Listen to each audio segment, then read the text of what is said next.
Dikasih makanan.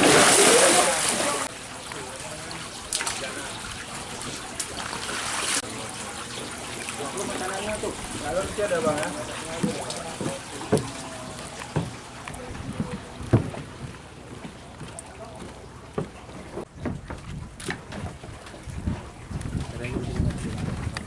Harga lobsternya sudah 1 minggu yang lalu memang udah turun, ya kan sekitar 80.000 1 kilo. Ya, jadi sehingga pun kita pembelian samudera pun turun juga. Apa pengaruh naiknya harga dolar maka turun? Oh saya tidak tahu, tidak ada pengaruh nampaknya. Oh, dengan dolar pengaruh. Kalau kita lihat dolar kan sekarang kan naik, mestinya kan dia harus naik harga tapi tidak ada, biasa aja.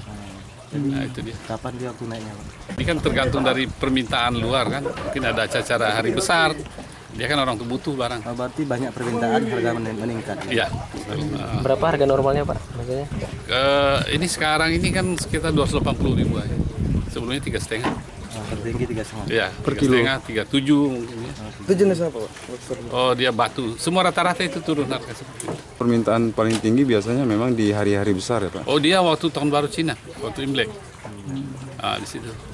Ini kita biasanya apanya kemana, Pak, jualan? Oh Jakarta aja, kita kirim melalui ini Nagaraya, naik kapal feri, naik Damri di Nagaraya sana kita buka lagi, ya kan? Kita buka nanti besoknya baru kita bawa ke Banda Aceh. Karena kita tidak ada punya pesawat. Saat permintaan itu lagi banyak, itu biasanya sampai berapa kilogram sih apanya? Berapa ada saja waktu ini? Rata-rata berapa, Pak? Per bulannya? Paling kalau kita di sini 1 bulan paling ada sekitar 300-400 kilo paling banyak.